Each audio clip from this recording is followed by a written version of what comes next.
Morning, everyone, and welcome to the Multnomah County Board of Commissioners Board Briefing. Audience members, I want to start by asking you to please silence your electronic devices. For those presenting today, please turn your mic on when you begin speaking so that the green light is showing, and off when you've completed your remarks so the red light is showing. And for all presenters, don't forget to state your name for the record before speaking or responding to questions. So our first board briefing this morning is from the Department of County Human Services on Preschool and Early Learning Division. I want to go ahead and invite Rachel and Brooke up, and while they're coming up, I really want to appreciate the work from Commissioner Moyer and Commissioner Singleton's staff who've worked with my team to identify the goals for today's briefing. And I know everyone on the board had some input into what we wanted to hear. So today's briefing from DCHS is going to cover Preschools for All path to the ballot measure, the implementation, what it's looked like so far, and then the path to universality. So kind of a little what came before, what's happening now, and where we're moving in the future. There's going to be a lot covered in this presentation, and so I'm going to ask that we hold off on discussion and questions until at the end of the presentation, and then we'll have time for that. We did start early this morning to make sure we have enough time for this and our next subject matter. And so that should be ample time for both subjects. So with that, I will turn it over to Rachel Pearl, Interim Director for DCHS. Good morning. Good to see you, Chair, Commissioners. My name is Rachel Pearl. I use she and her pronouns, and I am currently the Interim Director of the Preschool and Early Learning Division, and also the Interim Director of the Department of County Human Services. The best department in Multnomah County. Today is one of a series of briefings as you all prepare to make decisions about the Preschool for All tax later this fiscal year. We've been asked to focus on three primary topics for today's briefing: Preschool for All's path to the ballot measure, an overview of how implementation aligns with PFA foundational documents, and Preschool for All's path to universality. Our presentation will include next steps around updates to the population estimates and information about the large increase in seats we expect next year. But before we move on, I do want to take a moment to acknowledge the incredible Brooke Chilton-Timmons, who's sitting up here with me today. Today is Brooke's last day with Preschool and Early Learning Division, and I just can't let this day pass without thanking her for pouring her heart and soul into building a universal preschool system for our community. It came with great sacrifice on the part of Brooke and her family, and I am grateful for all she has done to set this program up for success. Our community is absolutely better and brighter because Brooke is in it. She is an absolute ray of sunshine. This work doesn't happen without the people who work tirelessly to make it happen. So thank you, Brooke, and thank you to all of the preschool and early learning team.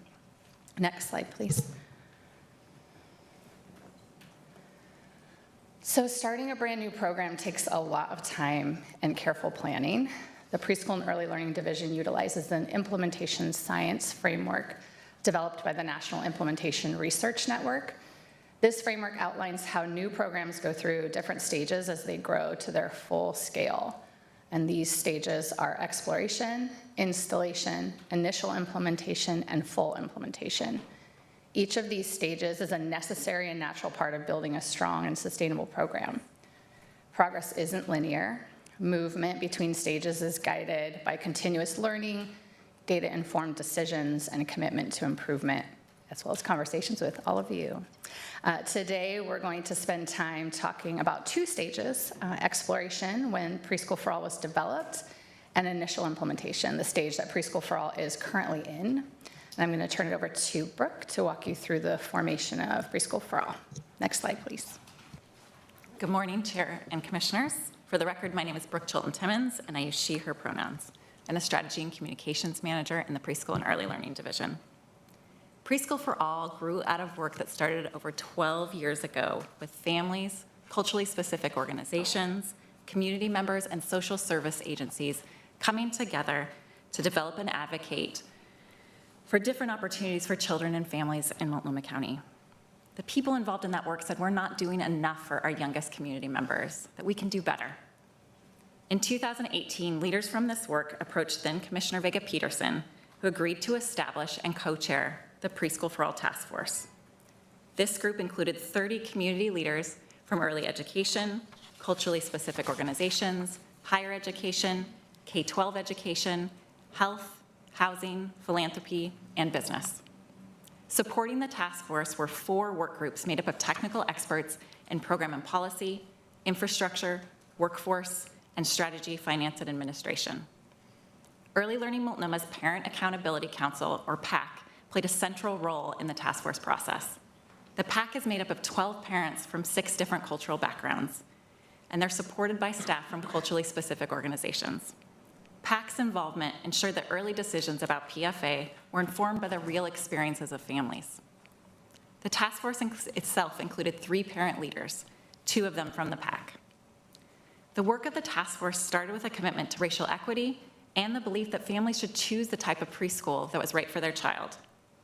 The technical experts on each work group developed specific recommendations based on the research, their expertise and experience, and learnings from other communities who had already expanded preschool.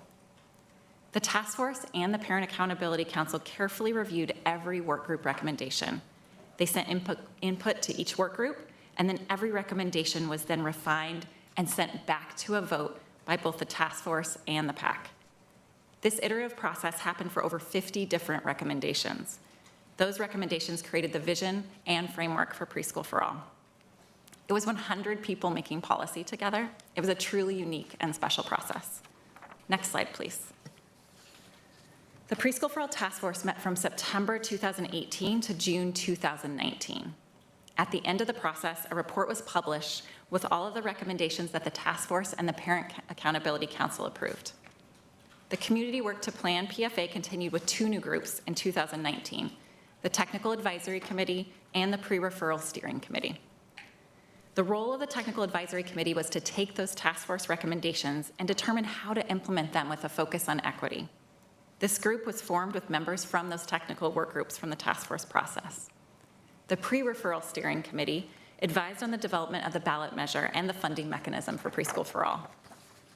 The work of these 3 groups was combined and used to create the Preschool for All plan in July of 2020, which continues to be the framework and guiding values for PFA implementation. The community members and technical experts that developed the Preschool for All plan brought deep experience with early childhood education and culturally responsive services. They used their knowledge of existing preschool efforts, learned from other communities, studied the research, and outlined an equitable system that sought to avoid common challenges and limitations of other programs. Next slide, please. During all implementation stages, Preschool for All is committed to continuous improvement. During the exploration stage, this happened through the iterative process of Task Force and Parent Accountability Council members offering feedback on each recommendation before they were voted on, as well as the Technical Advisory Committee continuing to refine and build on those recommendations. Preschool for All is currently in the early implementation stage. The Preschool and Early Learning Division team is constantly using informal and formal data to make program improvements. We also have 3 community engagement groups, 2 of which are now established, and a 3rd that will be starting this winter. Your board packet contains a brief about our continuous improvement work that shares more details and a list of changes that have been made so far based on the feedback of families and providers. As we go through the next few slides, please note that even if a program element or policy has been implemented, it doesn't mean that it's perfect or done. Strong implementation means continuously learning and making improvements. A good example of this is our work around inclusion.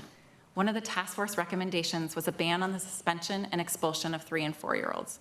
This recommendation was based on the data that young children are suspended and expelled at much higher rates than high school students, and that Black and brown children and children with disabilities disproportionately experience this harmful practice. The Technical Advisory Committee included specific elements in the PFA plan to support providers with inclusion, including mental health consultation and professional development on anti-bias education. During the installation stage prior to services beginning, the Preschool and Early Learning Division developed inclusion support funds. And then within just a few months of the initial implementation, we identified some big gaps in support and added inclusion coordinators. We continue to make adjustments and explore changes to the inclusion policy, the inclusion support funds, and the application and enrollment process so that all PFA sites can be fully inclusive. This is especially important work as the statewide ban on suspension and expulsion in early learning goes into effect on July 1st, 2026. Even with these additional supports available in PFA, inclusion continues to be one of our most significant challenges. There are many changes that the Preschool and Early Learning Division has made to improve supports, and we have to keep working at it. That should be the part of the implementation of any new and complex system. Next slide, please.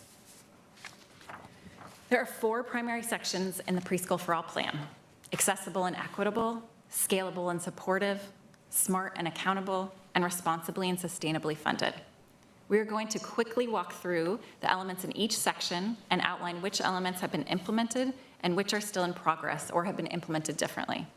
Not all of these elements were explicitly included in the ballot measure. The plan itself is over 30 pages long, so we will not cover everything. As we go through the next section of slides, it's important to highlight that both the ballot measure and the Preschool for All plan are fixed documents. At the same time, implementation is dynamic, and if we're doing it right, the program will evolve as we learn. I also want to acknowledge that in the early years of the initiative, we should have done a better job of both highlighting when and where those differences in implementation occurred and why. The first section in the plan is accessible and equitable. All of the program elements listed here have been implemented. Next slide, please. This slide includes additional program elements from the accessible and equitable section of the plan that have been implemented, including a mixed delivery system and raising the wages for early childhood educators working at Preschool for All sites. Next slide, please. This slide includes program elements that have not yet been implemented or have been operationalized differently. PEL has allowed families above the self-sufficiency standard to access a full 10-hour day, while still prioritizing families in priority populations.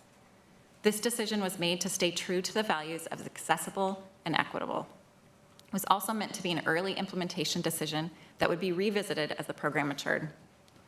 This decision allowed PFA to maintain a simplified family application and enrollment process, increase accessibility for families in PFA priority populations, avoid creating a complex and frequently changing contract system, eliminate the need for additional administrative staff focused on income eligibility and contracting, and encourage preschool programs to participate in PFA by keeping the administrative burden on providers low. We know this is a policy area of interest for both the board and the technical advisory group. In addition, there is work that is still in progress and hasn't been implemented yet, but will be. This includes offering multi-generational preschool-like programs and half-day preschool. Multi-generational preschool-like programs bring parents and children together to learn. Instead of dropping children off, parents stay and learn about child development, resources, and ways that they can support their child's growth. Next slide, please. The next section of the Preschool for All plan is scalable and supportive.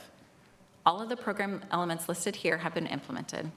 A sustainable pace of growth, curriculum guidelines that align with state standards, and workforce development opportunities. Next slide, please. The third part of the plan is smart and accountable. This part of the framework includes the PFA Facilities Fund and the Preschool for All Advisory Committee. All of these elements have been implemented. Our community oversight and accountability is expanding with the provider engagement and family engagement committees that weren't included in the plan. Next slide, please. The final section of the plan is about the tax that funds Preschool for All. These tax elements have been implemented. Next slide, please. These two elements included in the ballot measure and plan were originally set to happen in 2026. They were delayed by the board until 2027. And now I'm going to turn it back to Rachel. All right. Next slide, please. We want to provide a timeline for some of those key policy questions that the board has raised and we've discussed with you previously. So preschool and early learning will provide policy options and costing information for families with incomes above the self-sufficiency standard, accessing 10-hour per day seats by February. And we will also be incorporating multi-generational preschool-like programs and half-day programs into Preschool for All in FY 2027. Next slide, please. When there are changes in policy or new data that impact programmatic costs, those are incorporated into our PFA modeling. Each year, we review all the assumptions and make updates based on new data, including feedback from providers and families. We work with the county economist to update the modeling each year, and that updated modeling is shared with the board in a briefing. We recognize this is an especially important year for the modeling as the technical advisory group continues their work and develops recommendations, and the board makes decisions about potential changes to the PFA tax. Next slide, please. This is a list of the key assumptions built into the current FY 2026 baseline model. There are many other assumptions built into that model, but it's changes to these assumptions that have the biggest impact. And as we've shared with you all before, preschool seats are the primary driver of PFA expenses. That includes how many seats are needed to reach universal, how fast the number of seats grow, the cost of the seats, and what percentage of seats are full day versus school day. In addition, the growth rates of both the revenue and the costs have a significant influence on the overall model. Next slide, please. So what happens when one of the key assumptions changes? Luckily, the model is designed to help us determine those impacts. Two big changes that we currently anticipate are updates to the population estimates and a large increase in the number of preschool for all seats for FY27, both of which we've heard a lot about over the last week. Both of those changes will have significant ripple effects throughout the model. Next slide, please. Part of the tags process is an opportunity to check previous assumptions and specifically the population estimates. A well-respected demographer was invited to participate on the tag for just that reason. At the tag meeting last week, he shared updated population estimates to use in the tag sensitivity analysis. The new estimates indicate that preschool for all may need 3,600 fewer seats to reach universal, and that preschool for all may be much closer to universal than previously estimated. Next slide, please. Yes, woohoo. These are our next steps for the changes to these key assumptions. Validate and finalize the population forecasts that will be included in the PFA model.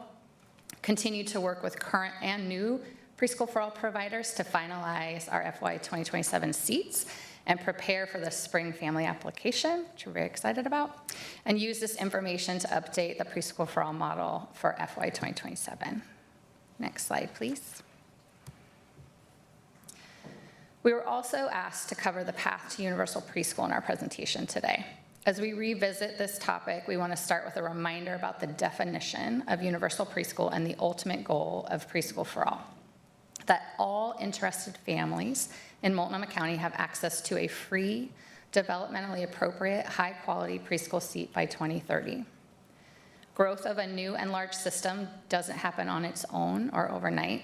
We need to create the right conditions for that growth. Next slide, please. In order to reach universal, preschool for all fuels the growth of developmentally appropriate, high-quality, culturally responsive, inclusive preschool seats. Since the beginning, there have been 5 foundational elements that create the right conditions for that growth. The first is thoughtful design and implementation. Thoughtful design reduces barriers for participation and supports educators, providers, families, and children. This design started with the Preschool for All task force process that Brooke described earlier.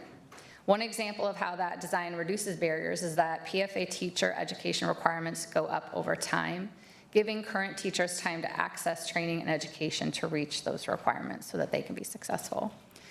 Pages 2 and 3 of the continuous improvement brief in your board packet describe a couple of additional decisions that reduce barriers and that came from our robust community process. The second condition is stable funding for providers. Early education programs have always operated in a scarcity environment. Stabilizing these programs through consistent and predictable funding has been absolutely critical to catalyze growth. Stability provides the essential foundation and capacity for providers to make long-term decisions, including expanding their program. The third is demand from families. Preschool for All is a universal program. As PFA grows, providers are experiencing more market pressure from families who are struggling with the high costs of early education and who want to access a free preschool seat. This is pushing additional providers to join Preschool for All, even those who might be late adopters. The fourth is qualified and fairly compensated educators. Across the nation, you have heard that low wages for educators are at the core of challenges for early childhood programs. Retaining current teachers and recruiting new educators is essential to fueling growth, and living wages makes that possible. The final catalyst is access to capital funding. Once a provider is stable, they may decide they want to expand. There are multiple ways for providers to expand, and not all of them require capital dollars. However, most providers will need financial support to open a new center. Over 80% of the Preschool for All Facilities Fund capital dollars so far have been for centers to help providers with acquisition, construction, and major renovations for these locations. Next slide, please. Preschool for All grows with the addition of two different types of seats: converted seats and new seats. Converted seats are existing seats in the community that families pay for. The average cost for a preschooler in full-time care in Multnomah County is over $1,500 per month. Converting seats has always been a part of the Preschool for All plan, and it allows families and children to benefit from the deep expertise of diverse early childhood educators in our community. Converted seats include providers increasing their Preschool for All seats at a current location and existing providers in the community joining Preschool for All. We also invest in this pipeline of future PFA providers through the Pathways program. Pathways is designed to help current providers in the community who don't yet meet Preschool for All requirements and support them to reach those key milestones. Converting seats allows diverse small business owners to offer culturally and linguistically relevant preschool, which is what families have asked for. Next slide, please. So you can see in this slide how this strategy is working in the data for the small business owners and directors who received Preschool for All seats for FY 2027. This is inclusive identity, so the percentages won't add up to 100, as people can select multiple race and ethnicity categories. 75% of the family child care and small center owners and directors who have been allocated seats for the next year identify as Black, Indigenous, and people of color. Next slide, please. New seats are the second type of seats. New seats didn't exist before Preschool for All. They increase the overall supply of preschool in our community and can include brand new providers or current providers who are expanding their programs. One of Preschool for All's equity strategies is the Community Preschool Expansion Program, which supports culturally specific and responsive organizations who have strong community knowledge and relationships but are new to preschool. These organizations can learn more about their licensing process of the Oregon Department of Early Learning and Care, or DELC, and how to develop or select a curriculum and Preschool for All requirements. New seats happen at sites that have received Preschool for All Facilities Fund investments, new school district sites, and with providers that have been able to expand to new locations with the stability of Preschool for All funding. Next slide, please. On this slide, you can see the current breakdown of how many Preschool for All seats are new and how many have been converted to Preschool for All. For this current fiscal year, 38%, or 1,462 seats, are new. In our early estimates, we anticipated that between 60 and 80% of seats would be converted seats. Next slide, please. As Preschool for All continues to grow, we want to give you a sense of how many additional seats could be converted. This has been a question throughout the development of Preschool for All. This slide shows the estimated number of childcare seats for 3 to 5-year-olds in Multnomah County. We then subtract the FY25 state and federally funded preschool seats, as well as the current Preschool for All seats. This means that there are over 5,000 existing seats that could potentially become part of Preschool for All. Please note that that 5,000 seats includes seats that will be converted next year.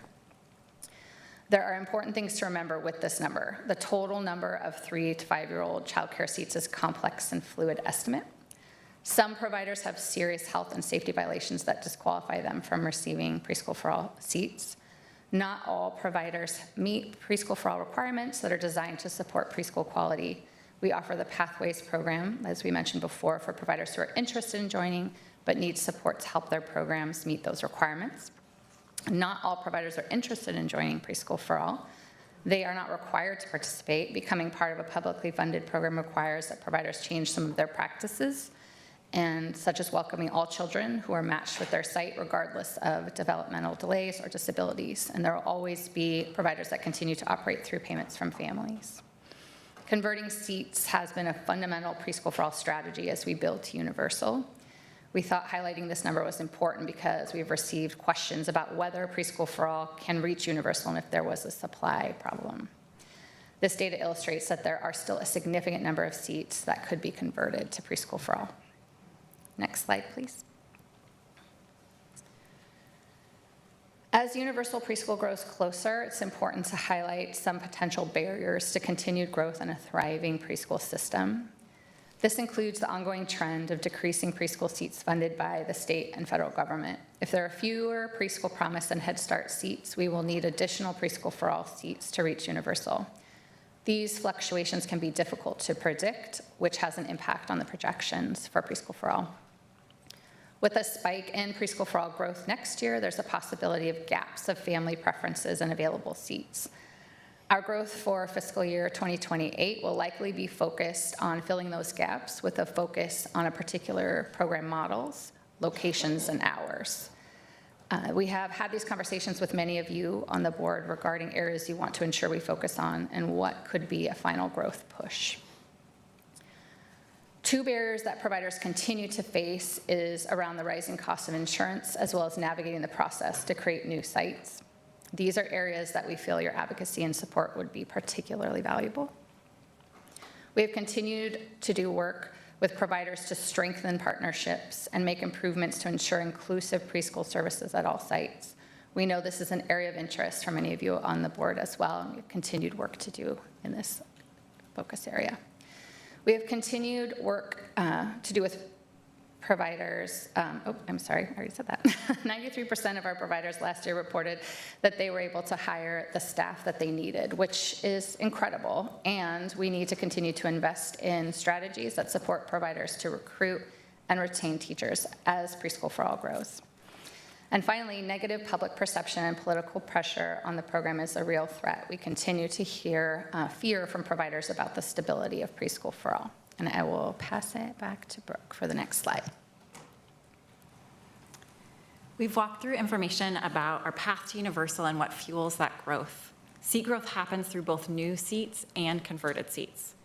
These two types of seat growth are possible because Preschool for All is creating the right conditions and catalysts for provider and family participation. We're building on that thoughtful design of the Preschool for All plan, reducing barriers through programs like Pathways and the Community Preschool Expansion Program, creating access to capital funding, increasing teacher wages, and providing stable and consistent funding for providers. Next slide, please. The impact of that stable funding is especially visible in this chart. This slide illustrates the potential seat growth of just our current providers for next year. So current PFA seat numbers are that yellow bar on the left, and the blue bar on the right is the number of Preschool for All seats allocated to current providers for next year. So the two bars represent the same number of providers and a 60% possible seat growth. Please note that these seats for next year have been offered to providers. They still need to be finalized. The numbers will decrease before they are finalized in the spring. We are sharing this data because we want to show how Preschool for All's stable funding catalyzes growth and that program expansion happens in multiple ways. Preschool for All's current providers were allocated more than 2,400 additional seats for next year. These seat requests represent a mix of converted seats, new seats that receive facilities fund investments, new classrooms and schools, and brand new locations started by providers. This data demonstrates significant interest from current providers in deepening their participation in Preschool for All, and that PFA has created the foundation for these providers to grow. Next slide, please. This slide shows the setting types where all seats for next September have been allocated. This data includes seats that have been allocated to current providers and new providers. To give context for this growth, PFA currently has 224 sites. Next slide, please. This slide shows the total potential seat growth for next September compared to PFA goals. The green bar on the left is our post-COVID seat goal for fiscal year 2027. The blue bar in the middle is the original seat goal for fiscal year 2027 that was included in the Preschool for All plan. The yellow bar on the far right is the number of seats that have been allocated to all providers for next year. This is over 7,000 total preschool seats. This number includes current providers and 66 new providers. Preschool for All's efforts to create the right conditions and catalyze growth are working. We're building a system that centers racial equity and access for the families that need it most. We're creating a system in which current providers are deepening their participation and new providers continue to join. Next slide, please. And thank you all for your time. We're happy to answer any questions that you have. Thank you so much for that really thorough presentation. I just appreciate having all of the data and the explanation of the programs, past, present, and future, cleared out. I'm sure we have a lot of questions for that. So I'm going to open it up for questions. Commissioner Moore. I am thrilled with what has been accomplished over the last year. I mean, I'm pretty excited about being so close, potentially to universality. I do accept that that's early for us to claim victory, since we need to look at factors outside of our control, but it is incredibly exciting to be on the verge of providing universal pre-K, and I just think it will provide such tremendous support for families with young children, and this is really exciting. One of the areas that I've engaged with you guys on is inclusion. So I'm just curious about the work you've done over the last year related to inclusion policy, and thoughts about how we can potentially use things like ages and stages or other early surveys to know what families might need a little bit extra support when their young one joins PFA. I'm just wondering where that conversation's at. Thanks, Commissioner. And yes, we are excited to and want to, I think, take a pause to celebrate is great, and recognize what work to do is also true. Inclusion, as you know, has been a big topic and a focus area of ours for certainly for me for the last 6 months. And the team has been really engaged in looking at, for one, looking at the policy and ensuring that there's clear guidance for providers around what they can and can't do, and what options they have, and ensuring that we're setting them up for success as they navigate taking in children who have a variety of needs. Also, per your recommendation, we consulted with FACT and around our inclusion policy, which was really helpful as well to just really meet with that program and those family parents experts on whether or not we were missing something in our policy. We've also made some changes to inclusion funding to make it easier for providers to access those funds and make it more clear when they can. I think that what you're speaking to, the next phase of conversation around inclusion will be the primary focus of the first sort of chapter of the provider group, being able to think about like what is working, what isn't, and what's missing from their support in terms of incorporating inclusion policy into their site. So I think that's, there's a lot that has been done. It's an ongoing conversation. It's so important that not only do we create spaces where children can stay, but they stay in a way that where they feel seen and supported and encouraged and don't feel ostracized in an environment. So I think that continues to be a priority for Preschool for All team, is the way in which we're setting up providers for success really means a truly inclusive environment for children and families. Yeah, I think this is one that unless you've experienced this as a parent or are part of the disability community, preschool has had a long reputation for excluding children with disabilities, even though that is not lawful. It is common practice. That happened to my oldest. And I am incredibly proud of Multnomah County for consistently being clear that we are going to run a Preschool for All program that means all, which, has such a profound impact on a child who's experiencing a delay of any kind in how ready they will be for kindergarten. And so I am thrilled. I have watched the work that has been done over the last year and spoken with you guys often. I'm feeling very positive about the direction that this work is going, and it's so hard to explain to people what a huge difference this makes for families whose little ones are experiencing disability. The last question I have, and again, I think this is that like next stage of work, is around really wrapping our heads around the true cost of care to make sure that we are building a really strong, sustainable model. And I just wanted to get a sense of what you're thinking related to kind of the next phase of rate setting work.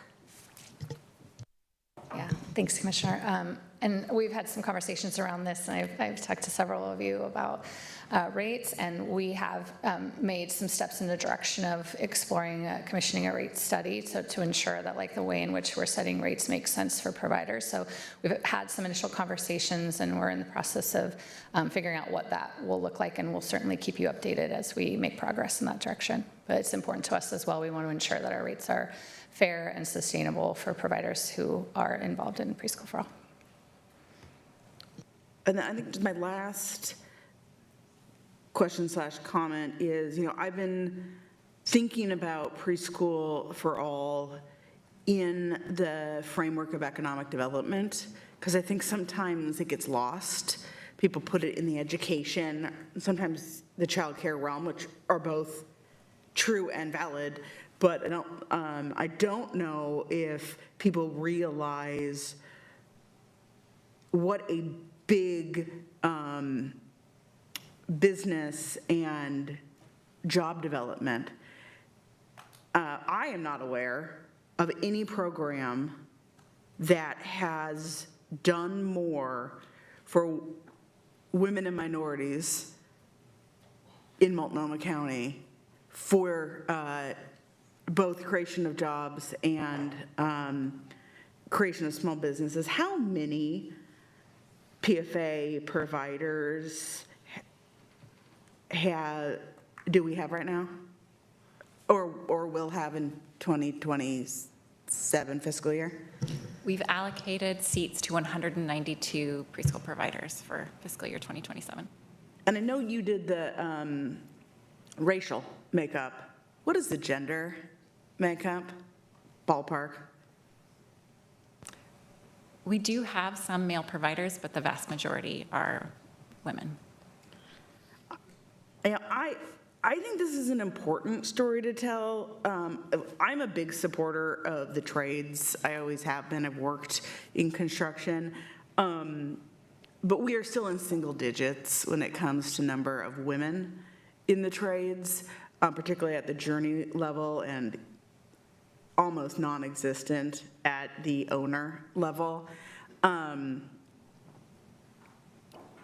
And I don't think we talk enough about making sure economic development is spread, not just around racial equity, which it should be, but also gender equity. And I think people, when they think job creation, I think they think infrastructure or tech or fields that have not always been available to women, although I hope that that is changing. I don't think we talk about the value of helping small businesses and creating jobs in fields that have historically been viewed as women's work, and lifting up that work to the professional level that it deserves. And so, I would love us to be able to talk publicly more about PFA, not just for the unbelievable outcomes for young people and the value of that, but also in terms of why it is so important for economic growth, both for the families that receive PFA, but also we have helped create and or grow and expand 200 businesses. Please show me another program that is locally funded that can claim that. Probably we've created, I would say, nearer but not quite 1,000 jobs. I could be wrong about that. But when I think of economic success stories, I would like somebody to show me a program that has created this many jobs and this many businesses for this amount of money locally, and why that is not good for our economy, because I don't know what their definition of good for economic growth is, but my definition of economic growth, this is an absolute winner. So thank you. Thank you, Commissioner. I will just add to that I think that piece is so key, especially when people talking about a pause or moratorium or anything on the tax. It is literally would be devastating to all of those businesses, not to mention the school districts that are using this to actually fund not just their livelihood, but their ability to provide these services. So thank you so much for raising that. Commissioner Singleton. Thank you.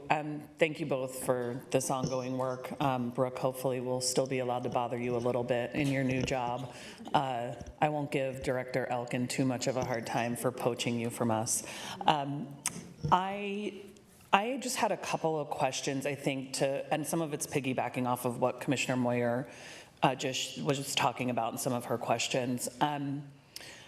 I'm really looking at the big budget levers, right? What are the big financial levers for this program? And can you help me just understand a little bit? We might have a potential increased cost for support services as you embark more on that inclusion work and talking to providers about what they need. How large of a financial impact do we think that is? Is it a big budget lever? Is it a small budget lever? Just curious on your take.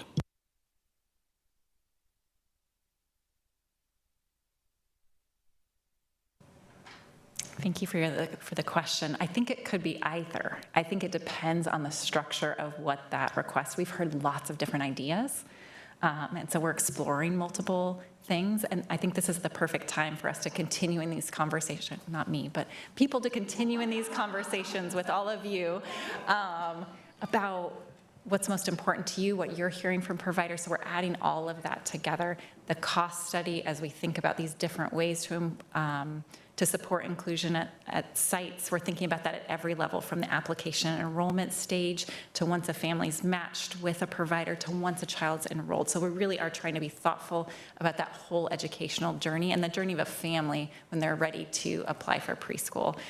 So depending on which choices are made would change the answer to that question. Thank you. I appreciate that. So I'm curious then on the timeline that you all are thinking, trying to match up some of the decisions we will be embarking on in March and the input we'll be getting from the tag and the PEG. At that point, will this align somewhat? It may not be fully settled, but align enough to give us some sense of numbers. Yeah, I mean, I think those are the conversations we're in right now around aligning timelines to ensure that like you all have, and Jeff's coming up to answer some of the, but in terms of like some of those conversations happen in a different space than necessarily in the tag or PAG, but we want to ensure that like we have information that you all can respond to as you're making those decisions around tax. But go ahead. Hi, for the record, Jeff Renfro, he, him pronouns from the budget office. So yeah, there is like a timing issue that we'll have to work through here. And so the whole tag process is designed to, so working back from kind of our hard deadline in that process is all of the work to make any changes to tax year 27 has to be done by the end of August. So you all have to have voted on any changes by then. We need to give Eric 4 months to do all of the work to actually get that stuff implemented. So then working back from that, the tag will be done with its work and it will have delivered a report in March. We recognize that you all will be deep in budget stuff during that period, so it'll be out for the public to kind of work through. And then the assumption is that then you all will then take up some public work around any changes to the PFA tax during the summer. So the PFA team has to be building their 27 budget before all of that stuff is wrapped. So I think PFA should be able to make their 27 decisions without having to have like one assumption on what the ultimate level of universality is, or like what the tax looks like beyond 27.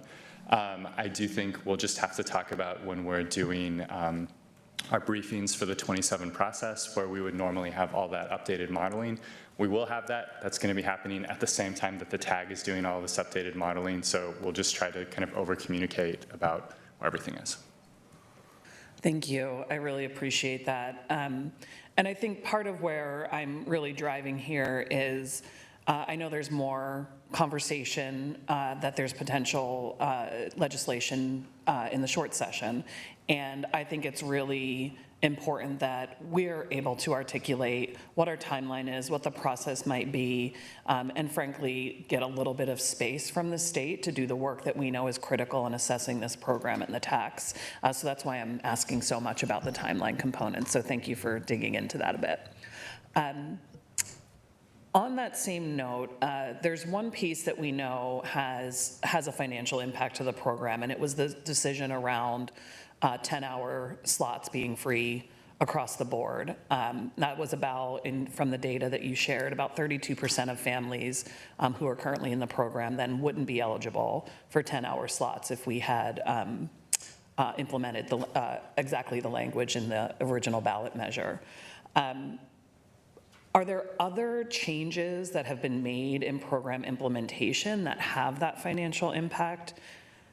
And I feel like you've shared some of this before, but honestly, the amount of information I've gotten about Preschool for All, I think I should have a special certificate in the Preschool for All program.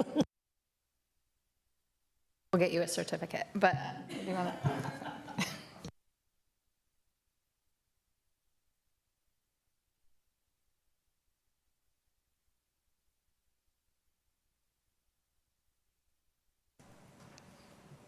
Thank you, Commissioner. I'm just racking my brain to make sure that I am not forgetting anything. In terms of a cost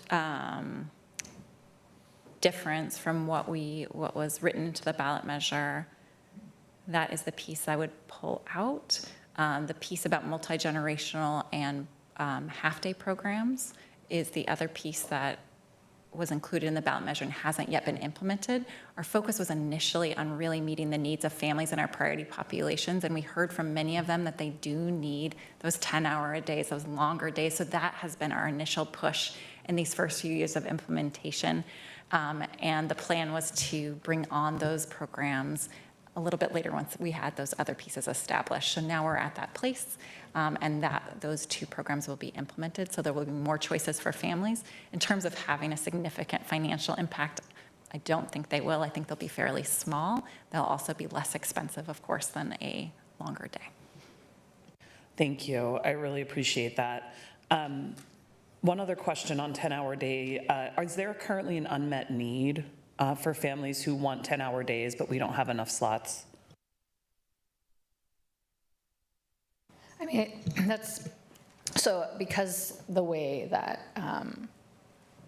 enrollment works for PFA based on family choice, I would say that there might be families who are on a wait list for a particular site, and that might also have to do with that it being a 10-hour day, and also that they want that particular site, why they are choosing to be on a wait list there versus choosing a different site that could also have a 10-hour day or doesn't have. So that's what's a little bit challenging for us in terms of determining like unmet need. I think, we know that we're continuing to look at, what families are asking for and how does that sort of help us determine what growth looks like in what direction. And that's going to be particularly important to us as we embark on this potential final stretch, because we've talked to many of you about off hours, for example, for folks that work in the trades, or, half-day programs, and also geographic locations has been important for folks as well. And so starting to take those pieces into consideration as we see what that last layer of growth looks like for us. Thank you. I definitely would love to keep talking about this offline, because if that's a primary need, again, that's a big cost driver. It's about an $11,000 difference in cost per year for slot. Okay. Briefly, on slide 16, you have a comment that says the dramatic growth will require additional capacity. Capacity where? County, providers? Just wanting to kind of flesh out that sentence. Yes, so in the fiscal year 2027 modeling updates that Jeff and Rachel have referenced, when we increase the number of seats, then we also increase the number of application enrollment staff on our team that are then helping families through that process, the number of preschool specialists. So it will include capacity both on the preschool and within the preschool and early learning division, as well as with some of our partner organizations that are supporting providers as well. Great, thank you. And I've talked to you a lot, I think, about the new and the economic development component of new slots and new centers. And I think we all know some of the challenges, both with the provider who said to me, I'm a teacher, not a construction worker or an architect. Like, how do I navigate this process? So that technical assistance piece, but also just some of the barriers and timelines and cost of the timelines with permitting. I do think we have opportunity to work with the city of Portland closely to really look at how can we streamline some of this and get some more businesses open.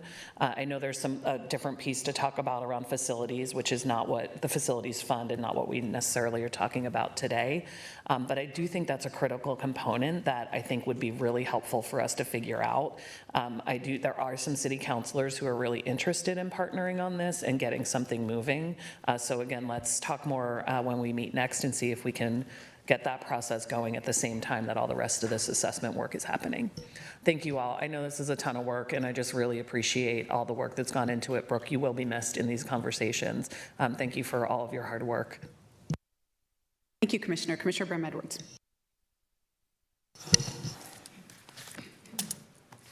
Good morning. I was trying to remember, is it afternoon or morning? Good morning. Thank you for the presentation. And also, I want to just have a special shout out to, I sent some questions in about the geographic distribution, and I really appreciate the teams working to provide us with, I think, an amazing data set that we can analyze of just in terms of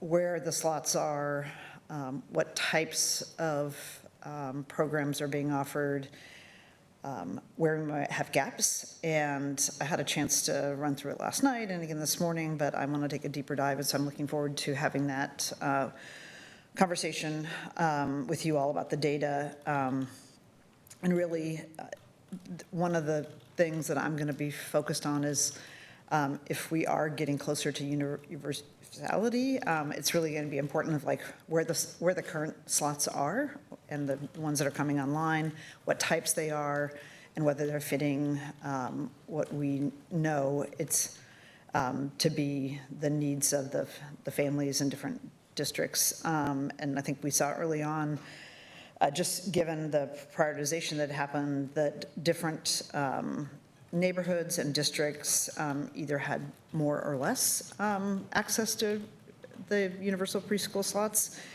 And as we get closer to universality, we'll need to make sure that that's more consistent. So that's going to be something I'm going to be focused on. So again, thank you for providing that. So I'm not going to ask a lot of questions because I need to go deeper into that.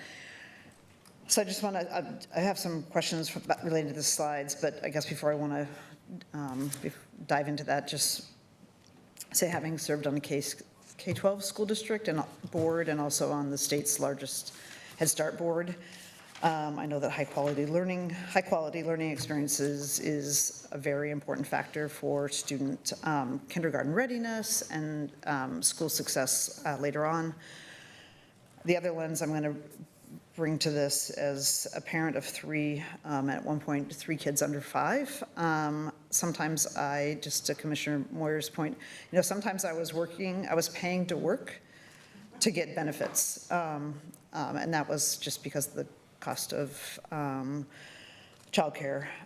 So I'm really appreciative of the work that is being done around looking at how this is facilitating families being able to work and also, and more importantly, students, children getting the opportunity to really get a great start for their later school experience.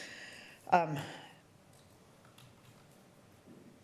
found we recently were provided the day before the TAG meeting, sort of the new independent analysis of the number of seats, moving it for universal preschool from 11,200 to approximately 7,500. Really interesting. And for me, if that holds through further analysis, my focus is going to change somewhat in what I'm interested in. So you'll see my questions more focused less on like adding slots, but more if we are approaching universality, things I'll be looking at, be interested in sort of probing and seeing whether we're on track. Geographic access, consistent quality, student safety, the mix of the full year, school year, half day, full day, the mix of families, centers, and school-based preschools, inclusion supports, and then just sort of the cost effectiveness of the programming that we're offering, and the ongoing tracking of potential impact of the tax on the numbers of taxpayers who are paying it, and also who pays it and by what percentage. My questions, a lot of them focus on the slide that has assumptions, and this will tie into sort of my my focus areas, and it's the printed version I have doesn't have page numbers on it, sorry. It's the one that starts with key assumptions built into the current FY26 baseline. I don't know if. 13.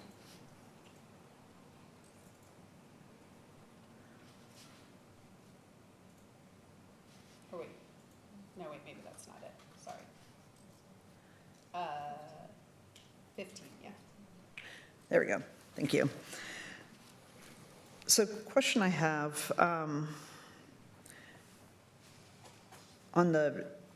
this is in no particular order, not priority, but in the long-term cost growth, there's a per seat cost of growth of 4 to 5%, and then other costs 3%. So are we projecting out, so the modeling that will happen, will that be with a 7 to 8% cost growth assumption?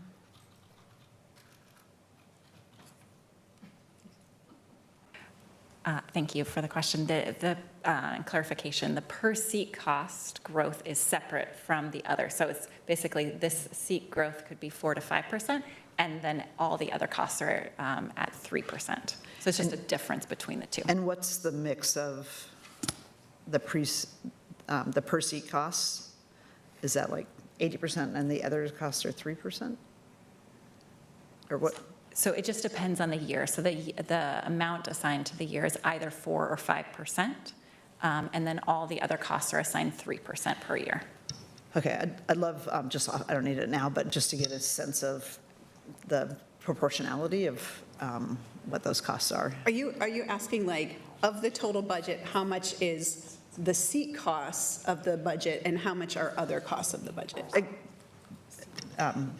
Yes, and I know it would change just the year. I'm just trying to get a sense of what that is. And again, this is more just understanding. And my understanding is there's currently no half-day seats built into the models.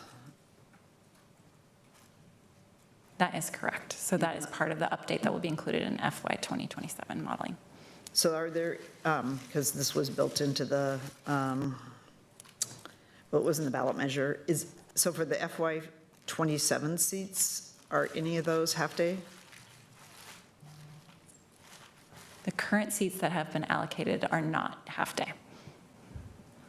Okay, so the answer is no for FY '27? Correct. So no for previous years or for '27, okay. Does this set of assumptions, and this is more for the costing, and I'm not sure I heard the answer with, I think Commissioner Singleton asked something similar, but does this set of assumptions have, for those who are making over the income threshold, who are getting 10 hours, it's making an assumption that the preschool program versus the parent will pay for that. Is that correct?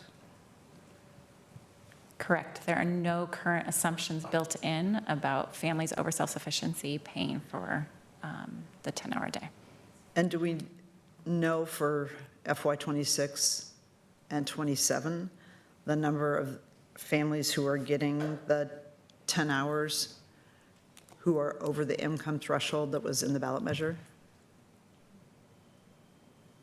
We can, our team can follow up with the FY '26 data of current enrollment for you. Okay, great, thank you.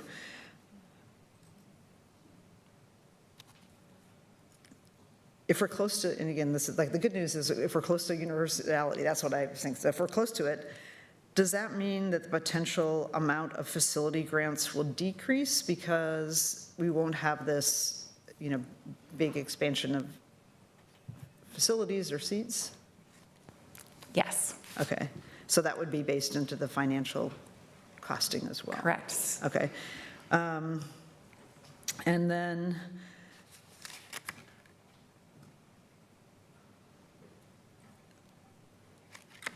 what are the assumptions, and I couldn't tell from the presentation, what were the assumptions made about the mix of family childcare versus school-based versus childcare centers? The model was built to be flexible based on interest, family choice, and those pieces. So there were no specific percentages built in for setting type. Are we, just based on previous data, do we have a sense of like what that mix is, at least like a range of the mix? Or it is what it is? In terms of for allocations or in? So you could have things that are consumer-driven, so the family-driven, like this is the type of care we want, or provider, like this is what we're going to provide, or these are the people who are wanting to join the system. And I'm wondering sort of like, have we found an equilibrium of like the types that are provided and what families want? I think that Rachel's highlighting one of those, the alignment of allocations and family applications next year as a potential area where we're going to identify those gaps. And we have similar questions to make sure that geographically, setting type, schedules, that's going to be a big data point for us next year because of this tremendous growth. Right now, we have wait lists at our programs, families who can't find, a publicly funded seat. next year, when we're meeting more of that need, we'll know more about those pieces. And that's why I think FY28 is really going to be about filling those gaps, understanding what do families want? Where are we missing that? Where are we having trouble filling those seats to really push for those that last bit of growth to make sure we're meeting family needs overall? This is, unless you have it right offhand, the number of children whose families applied for a seat last year and this year that did not get offered a seat.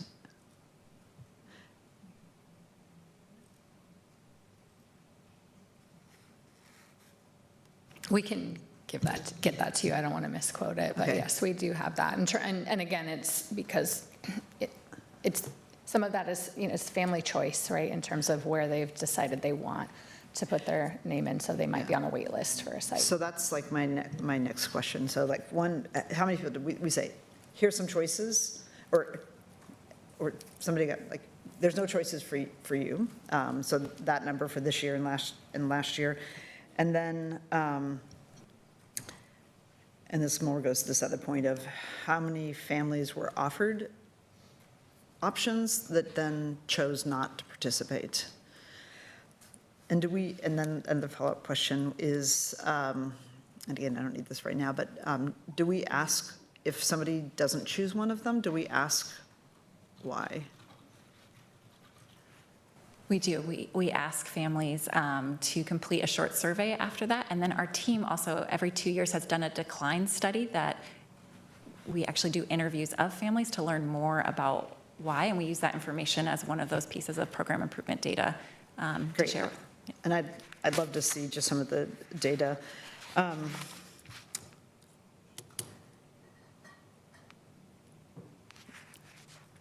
Another question, this is about geographic diversity because it's filling in across the districts and across the counties, but there is still some places where there's gaps. And I'm wondering if there is assumptions on, there's this thing that we used to do, we call it the daycare dash. It's like, I gotta leave work and run over and pick up my kids in time so I'm not that bad parent, or get fined X amount of dollars per minute for being late. I'm wondering if we have a parent shouldn't have to travel more than X, like when the slots are offered, like they have a 5-mile radius, or I don't know if there's some sort of geographic expectation that we consider reasonable when the slots are offered? So our external evaluator, the Center on the Ecology of Early Development at Boston University, has collected data on this from families. But how far are they driving? We don't yet have a standard, partly too because some families choose a site that's closest to their work rather than their home. But it is an area of I know interest that. for us. Yeah, yeah. So I'd love more information on that, because I'll just say from District 3, there's some places where families would have to travel, if it was home-based, they might, versus work, they might have to travel far. And the question on this, there's a slide about the number, that sort of, this goes back to the different types.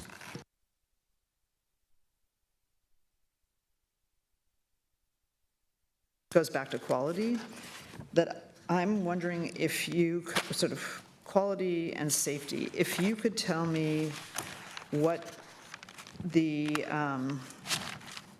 because there is also a difference across the districts on the types of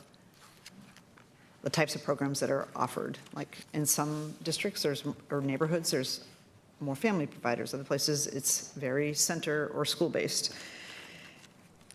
And so I would be interested in the licensing requirements and the standards for each of those. And I've had my kids in all three, so they feel different, and I know it's somewhat family choice, but I also would want to understand, just as the entity that providing this experience, what the license requirements and the standards, and what then sort of the foundational piece, which is one of the earlier slides where we expect everyone to use the early learning guidelines. I forget the exact words, but they use the curriculum.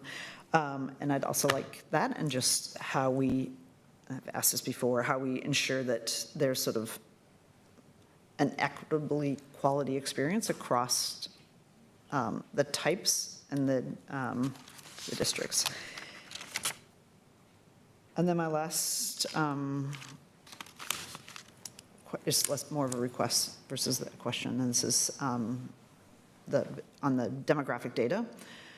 So since from the very beginning, I had asked about the data because it just didn't match with what the school districts are seeing, with the declining enrollments pretty much across the country, across the state, across the county, and then our biggest district in the county, PPS, having a pretty significant decline. So with the new numbers, and I understand it's an independent analysis, I had asked you, Jeff, about like when are we going to land on a number? And you'd said that the TAG may make a request to PSU, which is sort of the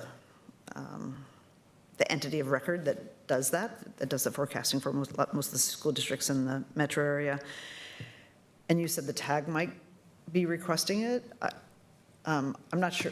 I'm just going to say, personally, for me as a commissioner, I don't want to wait for TAG to think about requesting it. I would like it to be, I hope we do that, the commission asks for it, or the county asks for it, not wait for the TAG, because I feel like we're 2 years behind, and in some ways we may have made decisions or, well, provided inaccurate information to the community because of that. So my request is we get that new demographic data because it's very different from the data that was originally, that's been used for the last several years. And I don't know if you want to comment on that, Jeff? I'll just say, I think when I responded to your email, I didn't specifically call out PSU as we go to. I think we'd be open to commissioning a new study. It could be PSU or it could be someone else. Yes, I think we could have continuing conversations about it. I'm sorry, what would the continuing conversation be about? It's like, what we had originally was like a one-page chart. And then we have what got presented to the TAG. So what would do you think we don't need to, we can just rely on what was presented to the TAG at the last meeting? Because it didn't look like that it needed to be validated. So I'm curious about what the conversation, because I think the commission should be involved in it. I don't want to make decisions based on data that is thousands of seats different. I don't think it's my decision to make about when exactly we would commission the study, but like I told you, it's part of the TAG process. And then I think the conversation we could continue to have would be between the PFA staff and the board about doing something differently. I will just add, because we've had some conversations about this as well, I don't want the commission of the study to be a delaying factor for how this board needs to make decisions this calendar year around the future of Preschool for All or any actions we might want to take before August of this year. So I think using the best data we have, including like what the TAG is putting forward, they're going to, my understanding is that TAG will make a recommendation on, onto the demographic model that we should use for that. And then I think also like looking at how we are going to be really modeling our demographic information then into the future is part of what this study would be about. I don't understand why we wouldn't want to have a current estimate, unless we're going to say we're going to use the Ryerson numbers, but their charge is to come back with something later, and I mean, we already made decisions based on the 11,200 number, And that was shared with a lot of, the community. The numbers were shared with the commission, obviously, and legislators and other policymakers. And I just think, I don't know why we would wait to like the tag asking for it, unless you're saying we've decided we're going to use the numbers that were just presented the other day as the new numbers, which would, I mean, I'm okay with that if that's what we're doing, but I don't want to be this like, well, they may be the new numbers, but maybe not. Go ahead. Yeah, so what the tag will produce will be, a whole series of scenarios with these different sensitivity analyses. So they will include the numbers that Charles has suggested, but then also some variations on that. And then the tag will make a recommendation on the population numbers or the number to assume for universality. That will be part of what they recommend. And then I think what they will also do is make a recommendation about the need to commission a new study going forward, and then the cadence of refreshing those studies as we go forward. But there will be a recommendation from them on the number of needed seats to assume. Yeah, and just to be clear, Charles Ryerson is one of the best demographers in the state, so I feel really confident in his numbers. So it's not about not using those numbers. It's more about, I don't want us to be waiting on numbers when I think we have gotten really good demographic I'm fine using his numbers, Okay. but we shouldn't then say, we're not sure if these are the numbers. I mean, and also, I think this commission versus the tag should be able to say that we deserve accurate information. And I'm actually really concerned if we head into the legislative session and conversations that are going to happen around us, whether we want to or not, without having the good data. And if the Ryerson data is good data, then we should just say that. Or if there's something else we're going to do, we should also say that. But I don't want to be like, hey, the tag's got it, and we as the deciders don't get to say we want to have accurate information or the right information. So No, nobody's saying that. Okay, so first of all, anything the tag does is to provide this board information in order to make the decisions, because this board is the decision maker. I feel confident in those numbers that were created that we heard last week, as those are accurate numbers that we could be using. Yes, I mean, if folks want to, but I think that how we are using those numbers are going to be important for the January work session we have. That's when we were talking about bringing in some of the way that the numbers, both the updated number for universal as well as the increased seats in FY27 will combine. And I think that is going to be a good time for this board to get that information here and be able to understand how that impacts the modeling and some of the future decisions we'll have to make. And why would a tax policy group be weighing in on demographics? They have no expertise except the demographer on it. I don't, no offense, I know many of them. I have a lot of respect for what they do know about, but their view is not really value added. I feel like, if anything, that would be a PEG conversation. I don't know why a tax policy group would weigh in on our assumptions on population. So it's the technical advisory group, and having him on there was specifically to be able to provide information and recommendations around demographic information.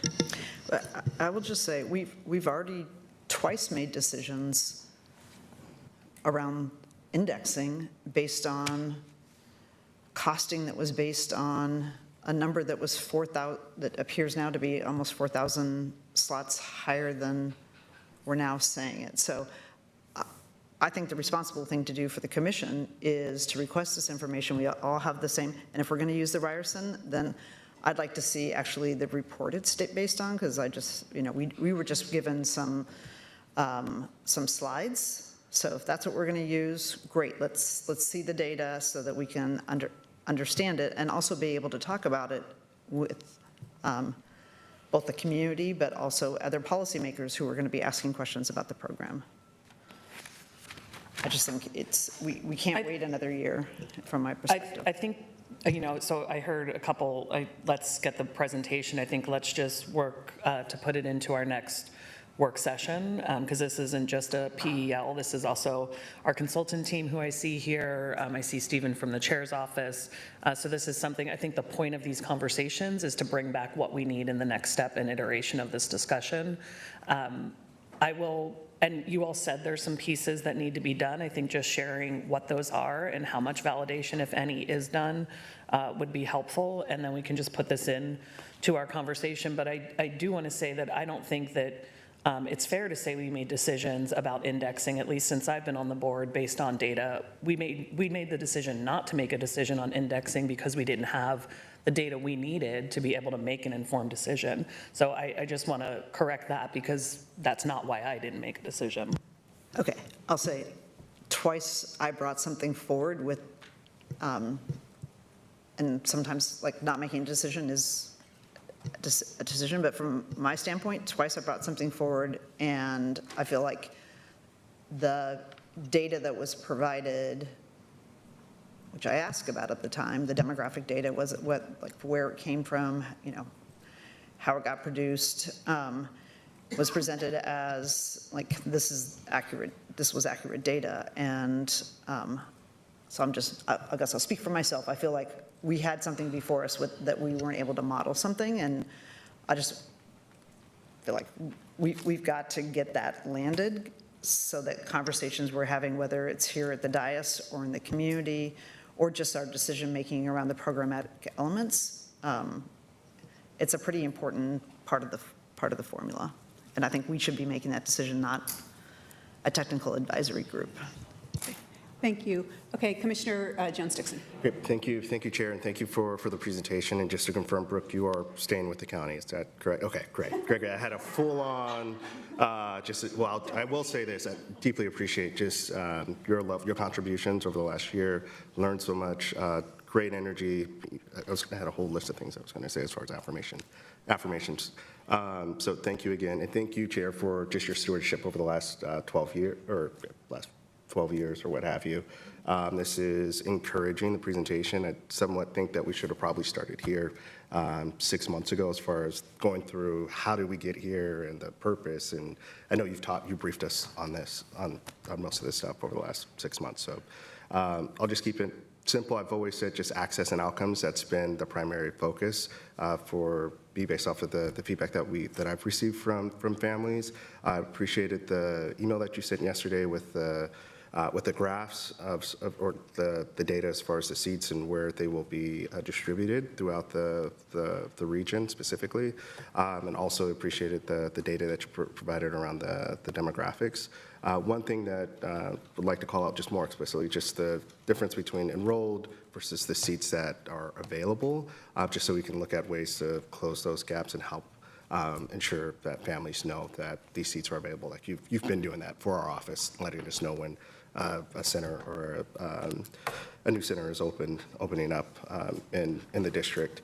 And then I've also mentioned just direct feedback from families, just being even more intentional as far as getting their feedback as far as how we're shaping the program. Sounds like we're attempting to do that, which is good.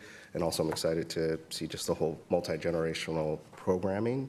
So looking forward to looking at how that's fleshed out in the district. I think we're on the right path as far as continuing to build America's favorite county. This is another asset, and we're leading the way. So thank you again for your contributions and building this out, and for your patience. And shout out to all the TAG members that are out there as well. Thank you, Commissioner. So yeah, thank you for this presentation. I think this is really the conversation we needed to have about where we are right now and where we're going to be going and the information we need in order to get there. So I'm looking forward to the conversations this board is going to continue to have, including the next work session in January. I think we're going to be able to synthesize some of the new information with some of the decisions this board is going to have to make both for FY27 and beyond. So thank you for that. I appreciate, I do see our team here. Thank you so much for all the work in this. This was incredibly helpful. And it's really, really incredibly good news about the direction that the program is going in, our ability to create seeds, the appetite for Preschool for All in our community, both from our providers and from our families, and the impact that it's having is incredibly strong. So that is great. So no matter what, I think the demographics look like in terms of the number of 3 and 4-year-olds who will, be there when we get to universal access. What we can say is there is going to be a strong program where 3 and 4-year-olds in Multnomah County will be able to access a joyful quality preschool program in a way that really respects parent choice and supports the incredibly hard work that teachers and assistants and providers are doing in our community. So thank you for that. And then I just wanted to end with a huge thank you to Brooke. And I know you're not going far, but you have been with Preschool for All every step of the way since, I think, 2017, when we first started talking about this. You have been the midwife of Preschool for All. And you've never, ever wanted to, be in front of everything. You always let others, kind of lead in this work and really, we're critical to community voice, parent voice being such a huge part of the creation of Preschool for All, of the implementation of it, and now where we are as we're looking ahead to universality. And so you have my unending gratitude, and you are such an impressive, powerful, compassionate person, and we have been really gifted to have you do this work for Multnomah County, for the people of Multnomah County, the children of Multnomah County, for our as an organization. In 2024, I was able to give you the Chair's Excellence Award just to recognize all the work that you did. But I think today is also, with this kind of milestone and big change for you, is another opportunity just to recognize the incredible impact that you have made. So thank you. Can we give her a clap out? Yes, we can give her a clap. Yes.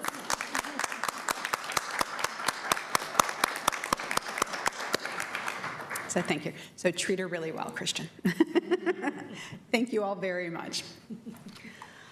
All right, our next briefing today is on the Department of Housing and Urban Development's Continuum of Care program briefing. Always exciting to hear what is happening at the federal level and the impacts on our community. So I'm going to welcome Anna Plum down. This is really a chance to discuss the potential impacts of a really drastic policy and funding change from the federal administration. This time, the U.S. Department of Housing and Urban Development, HUD's Continuum of Care program released a new Notice of Funding Opportunity, or NOFO, which reduces the percentage of funding that can go to permanent housing to 30%. In addition to this change, the new NOFO also retains the right to defund any projects that require stricter proof of verified immigration status and potentially denying aid to those without it.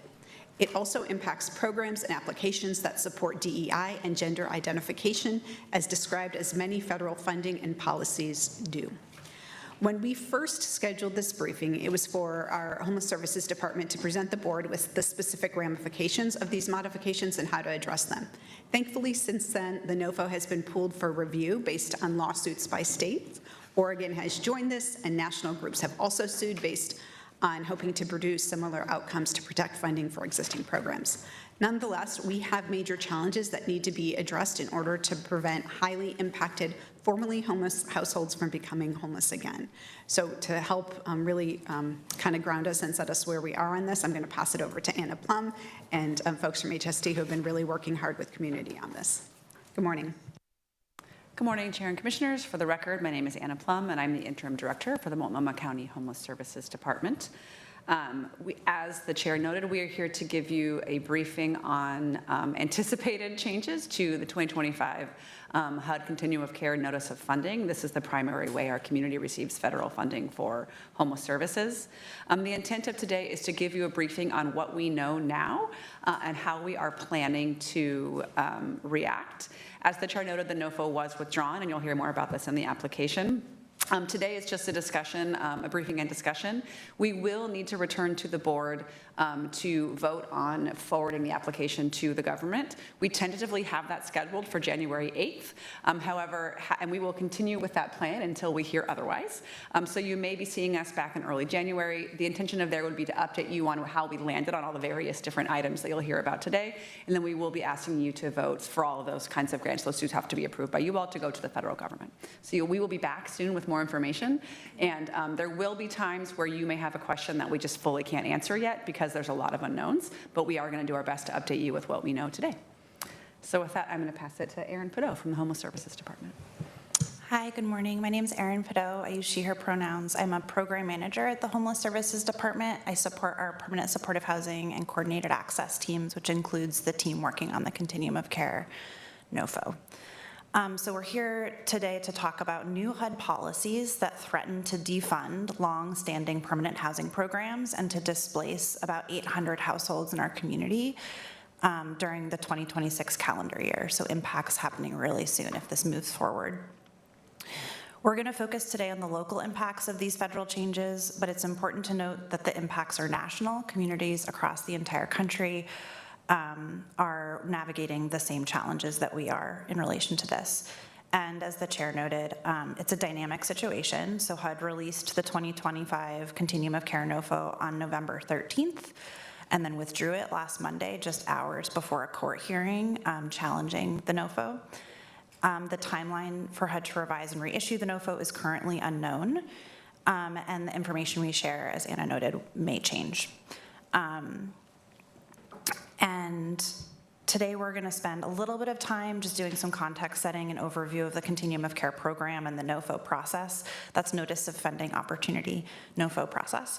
Then we'll talk about the significant policy changes we saw in the now withdrawn NOFO and how these changes would impact us locally, and then the strategies we've developed to respond.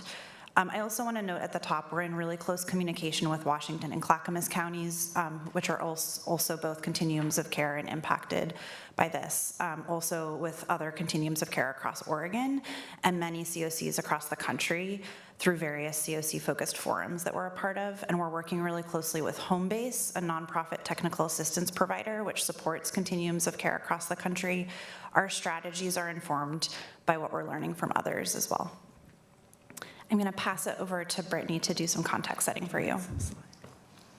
Oh, yeah, sorry. Next, great. Hi, my name is Brittany Zeller. I go by she, her pronouns, and I'm a program specialist on the COC team, and I'm going to walk us through some context setting. Next slide, please. Okay, so this is some background on our Continuum of Care program and Notice of Funding Opportunity, AKA the NOFO. So each year, the U.S. Department of Housing and Urban Development, AKA HUD, makes COC program funds available through a NOFO competition. So this makes funding available for housing and supportive service projects and funding for our COC planning. This competition happens amongst 450 COCs nationally. And the Homeless Services Department is the collaborative applicant, and we submit the COC consolidated application, which is basically our application in addition to all the provider applications, and we submit that to HUD. The NOFO is also a way for us to see how HUD sets requirements and priorities through this competition process. Something also important to note is that the COC program is one of 2 dedicated federal funding sources for homeless services, along with ESG, Emergency Services Grant Funding. But the COC represents the majority of federal funding dedicated to homeless services that flow through our community. Next slide, please. Okay, so here's an overview of the different COC project types. We have permanent housing, which is housing without a designated length of stay. There are 2 types. So permanent supportive housing for people with disabilities who can access rental assistance and support services for as long as they need. We also have rapid rehousing, which is rental assistance and support services for up to 24 months. Oh, yeah. Another type is transitional housing, which is temporary housing with supportive services for up to 24 months. That sounds pretty similar to rapid rehousing, which it kind of is. However, there are more stringent requirements around service participation. Another project type is supportive services only, which is kind of what it sounds like. It's supportive services without like the housing element, like permanent housing. And underneath that umbrella, there's coordinated entry, street outreach, standalone service. And the last one is the Homeless Management Information System project, which is also HMIS. And this project is for HMIS lead entities to operate the HMIS system, which is our system to collect data. Next slide, please. Okay, so let's take a look at our current COC program in Multnomah County. Our COC annual renewal demand is about $36 million. And so this is the amount of renewal funding that we're eligible to apply for. And this includes funding for 33 COC grants spread across 17 organizations. And so 96% of these funds go to permanent housing, so the breakdown of that is 31% goes to rapid rehousing and 65% go to permanent supportive housing. And this translates into humans by 1,180 households, about 2,300 people are being served by our COC-funded permanent housing. And our programs are currently required to operate as housing first. And so for Multnomah County, this represents a comparatively small portion of local resources dedicated to homeless services, but it is the backbone of our permanent housing infrastructure. And some of the longest standing PSH and rapid rehousing programs in the community are funded by the COC program. Next slide, please. Okay, I can shift us back to the 2025 COC NOFO competition. So kind of what Aaron alluded to earlier, HUD released the 2025 COC NOFO competition on November 13th. There were significant changes to the COC program priorities and requirements. The changes are so significant that they're being challenged in 2 lawsuits filed by states, local governments, and nonprofit organizations. Last week, we saw HUD withdraw the 2025 NOFO on December 8th. And so now the timeline for HUD to revise and reissue the NOFO is unknown. Currently, we're preparing for the possibility that HUD will reissue a similar NOFO with a quick turnaround time, and so we're moving forward with our local application process for new transitional housing and street outreach programs. Our applications are going to be due at the end of this week. Next slide, please. All right, so this is an overview of potential funding for Multnomah County. So we can apply for about $46 million in this new 2025 COC NOFO competition. And here's a breakdown below. So it'll include $36.1 million in renewal funding, $7.2 million in COC bonus funding, $1.3 million in DV, domestic violence bonus funding, and $1.3 million in COC planning funding. And so Aaron will speak more to this, but I want to note for now, this is what we're able to apply for in the competition. But it's very unlikely that we will be awarded the full amount.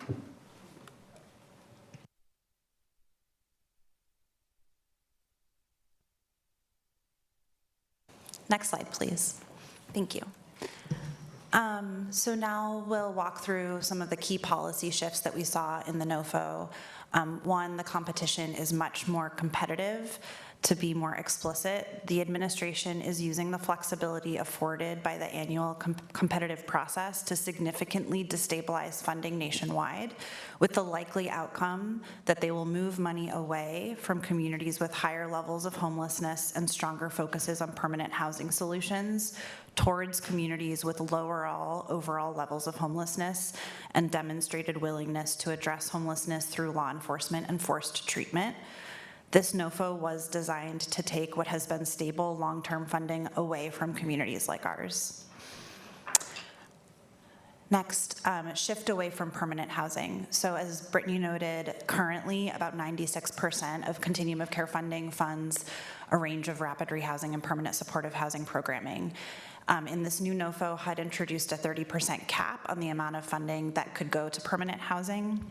So we are having to very quickly shift 70% of the funds away from permanent housing to fund transitional housing and street outreach programs, which connects to the next big policy shift. So prioritization of short-term and required service models. So again, under the NOFO, we will be shifting significant funding away from permanent housing to fund shorter-term transitional housing and street outreach programs. And last, moving away from housing first model. So Brittany noted that currently continuum of care programs are required to follow the housing first model. That's both a local requirement that we include in our contracts, but it's also been a HUD requirement until this NOFO. And now the NOFO goes in the opposite direction and requires communities to move away from the housing first model. Next slide, please.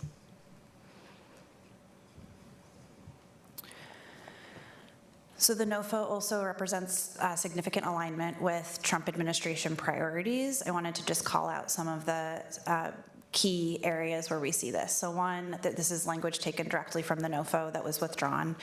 HUD reserves the right to reduce or reject a project application for reasons including evidence that the project has previously or currently conducts activities that subsidize or facilitate racial preferences or other forms of illegal discrimination, or conduct activities that rely on or otherwise use a definition of sex other than as binary in humans. It's worth noting that all of our housing programs follow fair housing law and do not currently conduct illegal discrimination. But in terms of the definition of sex, up until this NOFO, HUD has actually required communities to collect gender identity, including expansive gender identity categories. So this is also representing a 180 shift from HUD, and obviously in direct conflict with our local values and priorities. And then also evidence that the project, so HUD also rejects the right to reduce or reject a project application if there's evidence that the project operates drug injection sites or safe consumption sites, knowingly distributes drug paraphernalia on or off the property under their control, permits the use or distribution of illicit drugs on property under their control, or conducts any of these activities under the pretext of harm reduction. So this is a direct threat to the evidence-based practice of harm reduction that the county itself funds and conducts directly, and also many of our providers. Under Oregon state law, needles used in needle exchange are exempt from the definition of drug paraphernalia, so we do feel confident that we can still apply for the funds, but this is a direct threat to that work nationwide. Next slide, please. There are points in the competition for communities that demonstrate the following: 1, system and project level collaboration with law enforcement, and 2, COC project facilitation of immigration status verification before the distribution of benefits. This also represents a significant shift. Up until now, Continuum of Care program has been open to any household regardless of immigration or citizenship status. HUD is actively working to change that, and that's reflected in the NOFO. Next slide, please. There's also, the NOFO introduced a new set of Continuum of Care board requirements. One of our, part of our governance structure, there's a Continuum of Care board. Here, let me catch up in my notes, sorry. There's a Continuum of Care board that reviews and approves our COC application for federal funding and helps make decisions about what is funded through this funding source, and also informs planning related to those funds. Currently, it's a 14-member board, and HUD has introduced a number of new required representation on the board. So at least one person with a former experience of homelessness, that's a continuation of a requirement that we already meet. At least 3 elected public officials, at least 1 representative of the business community, and at least 2 representatives of law enforcement. So those last 3 bullets are all newly introduced by HUD through the NOFO. We are currently working with the Continuum of Care board to be prepared to amend our charter to include those representatives if the NOFO is re-released and continues to hold that requirement. And then we will work with our jurisdictional partners to figure out how to implement that. Next slide, please. Okay, so we're going to shift into what the potential local impacts of the Continuum of Care NOFO look like. Next slide, please. So for significant impacts, 1, overall loss of Continuum of Care funding. We'll talk more about that. Two, contracting delays and lapsed funding. We expect this to impact likely all of our continuum of care grantees in the community. We'll talk more about that as well. Loss of permanent housing with hundreds of households returning to homelessness, and then providers required to rapidly adapt programs to meet new requirements and participants facing service and work requirements for the first time. Next slide, please. So potential overall loss of continuum of care funding. So our current continuum of care funding level is $37.6 million. In the 2025 Continuum of Care NOFO, what's called Tier 1 funding and our planning grant, that's the funding that's more or less protected or guaranteed in the process, is $12.3 million. That's 30% of the total amount we're able to apply for. So that's the amount that we feel pretty confident we will be successful in getting for the community through this process. The rest of the money that we're eligible to apply for is going to be extremely competitive nationally. This means that we could potentially lose up to $25.3 million in federal funding. This is also a significant shift in how HUD is structuring the process. So historically, Tier 1 funding, which again is that protected amount, has been set at the level of about 90% or higher of what communities are able to apply for. This year, HUD reduced it to 30%. So again, really introducing destabilization into this funding stream that's been funding these programs for, in some cases, decades. Let's go to the next slide. Thank you. Expected contracting delays and lapsed funding. So before HUD withdrew the 2025 NOFO, we were already expecting delays in contracting and lapses in funding for many COC programs. Now we're even more concerned about that. There are 33 existing continuum of care grants across 17 organizations, including Multnomah County. We expect to be able to renew 16 of these 33 grants with current grant end dates ranging from March to October 2026. The remaining grants will all be reallocated to create transitional housing and street outreach programs. So even for those programs that we do apply for renewal funding for, even if they are renewed, we expect there to be in some cases really significant lapse between when the contract ends and when the new contract begins and they're able to continue billing HUD for services. And these contracting delays will also impact existing continuum of care providers that are applying to transition a rapid rehousing or PSH project to transitional housing. So HUD has included a process by which a project that's currently operating as rapid rehousing or PSH can apply for what's called a transition grant and then have 12 months to make that transition. We've encouraged all of our rapid rehousing providers to apply for a transition grant. This lapse in contracting will mean that even if they're successful in getting the transitional housing grant, there will be a lapse between when their current rapid rehousing grant ends and when their new one begins. Most providers won't have a way of sustaining the program with a significant lapse in funds from HUD. Next slide, please. Potential loss of permanent housing.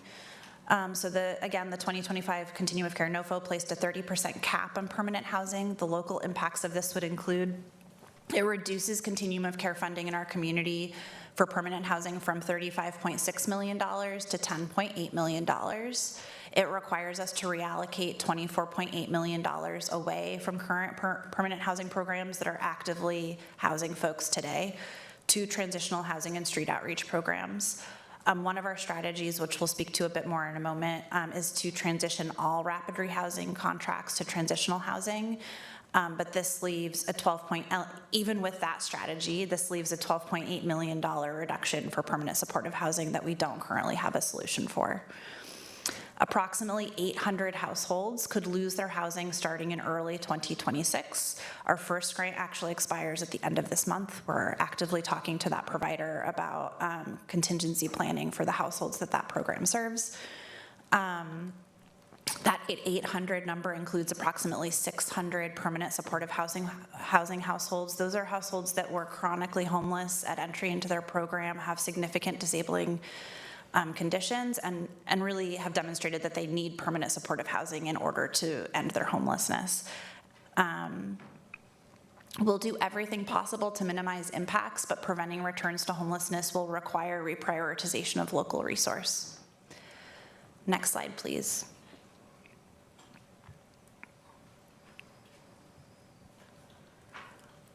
Okay, next slide. Thanks. So we're going to talk a little bit about some of the strategies that the Homeless Services Department has developed in partnership with many, many partners, including our other local jurisdictions. Before I talk about those strategies, I want to just share some of the values that are guiding our thinking about this.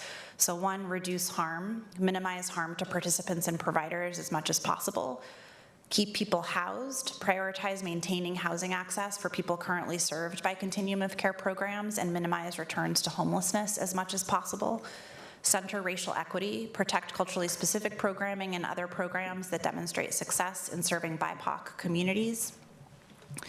That's a strategy that could both relates to how we want to apply for HUD funds, but also how we think about other resources. HUD funds are no longer as friendly for culturally specific organizations. That's a conversation we're very actively having with our providers. So also thinking about what that means for other resources that we have access to. Protect what matters while remaining competitive for continuum of care funds, find opportunities to align HUD's new priorities with needed transitional housing and street outreach programming within the local service continuum, while shifting other funding to protect low barrier permanent housing programs. I'll speak a bit about a strategy related to that in a moment. And then pursue multiple strategies at once. So no one strategy is going to solve this. It is definitely kind of an all hands on deck situation where we're pursuing as many strategies as we can, including outside of the NOFO process, so through national advocacy and potential litigation. Next slide, please. So key Homeless Service Department strategies. One, significant outreach to transitional housing and street outreach providers to apply for continuum of care funds. We've done this in close partnership with other county departments, especially the Behavioral Health Division of the Health Department and Department of Community Justice that also fund transitional housing programs, and also with the city of Portland, through the Portland Solutions. And we've demonstrated a lot of success in doing this outreach. So we had a letter of interest due 2 weeks ago from providers interested in applying for these funds. Let me find my note about this. We received 54 letters of interest from 31 different organizations, many of which have never received COC funds in the past. The total letter of interest amount that people have expressed interest in applying for is more than double what we're eligible to apply for. So we have successfully gotten the word out about this and engaged providers. And then again, Brittany mentioned applications are due this Friday, so then we'll know more what we're working with in terms of applications. Also, part of this process has been working closely with the city and other county departments to pursue opportunities to direct continuum of care funds to existing transitional housing and street outreach programs that best align with HUD's new priorities. So for example, recovery-oriented transitional housing is really aligned with what HUD is seeking to fund in this NOFO, so wanting to direct the federal funds towards that needed programming in our community and then recapture local, regional, state dollars where we can to protect permanent housing programming going forward. Converting continuum of care rapid rehousing projects to transitional housing. Our strategy is to convert all of the rapid rehousing projects that are currently COC funded to transitional housing if providers are willing and able to make that shift with us. We're offering and able to offer significant technical assistance in that process through our technical assistance provider Homebase, which again is supporting communities across the country with this. And just to note, the reason for that conversion is that what HUD allows under those two models is very similar. So we think that it's reasonable that these programs could convert to transitional housing and serve a very similar or the same population and continue services fairly similarly to how they look today. We're also working across counties, so with Clackamas and Washington counties and with Metro and the health system partners to increase local competitiveness for continuum of care funds. There are significant points in the competition associated with collaboration across the housing and health systems. So we worked with Metro to convene a meeting with the other counties, Health Share of Oregon and Care Oregon, to talk about how to work together to try to be competitive for those points so that each county is not having to navigate that on their own. And then consider reallocating unprogrammed funding to protect PSH programs that will otherwise close. So I wanted to note our FY26 budget that this board approved includes funding to expand permanent supportive housing by 200 units starting in the last quarter of this year. And we are considering whether it still makes sense to open new PSH programs while at the same time we're facing having to close existing PSH programs that are already serving households. Looking up at you, Commissioner Jones-Dixon, I also wanted to mention, I forgot to say, we've also been coordinating closely with the City of Gresham, and they've been involved. They're planning to apply for funds for an outreach program through the process. Let's go to the last slide. So preparing for program closures. So we need to prepare for continuum of care housing programs along with emergency housing vouchers. I don't know the degree to which the board has been briefed on the fact that I think there's 300 or 400 emergency housing vouchers also funded by HUD that we're going to lose within the next year that are housing folks who were previously homeless. So at the same time that we're preparing for these continuum of care funds or housing programs to close, we're also preparing for that. So, the COC housing programs will close starting in early 2026 and continuing throughout the calendar year. Some of our next steps include pausing referrals into continuum of care PSH programs that we expect to be defunded, pulling a by name list of people served in impacted continuum of care housing programs and working with providers to understand household needs, reorienting the coordinated access system to transfer impacted PSH households to SHS-funded PSH units based on need and as available.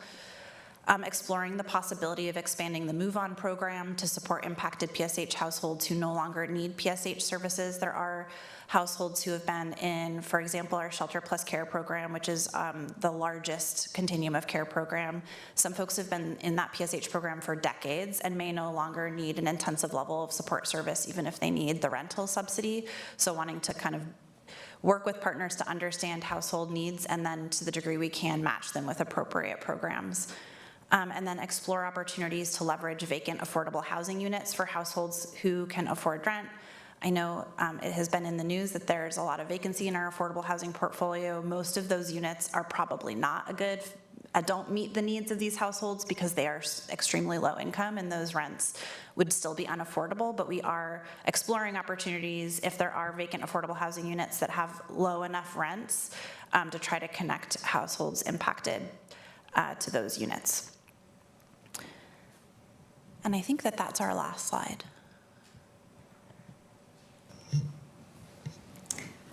So thank you so much, Erin and everyone, for all of the work that's gone into what is a really challenging situation by such a huge switch from the federal administration, especially considering that that has now been pulled back. And so we're all in this limbo situation of not knowing what to be expected. And I just appreciate all the work that's been done in trying to respond in the best way possible for things that we know are going to be, damaging to our community and the system that we have set up, including, the possible loss of housing for hundreds of people, and in recognizing, we don't know what the next step by the federal administration might be regarding this, the NOFO too. So it's a lot of ambiguity there.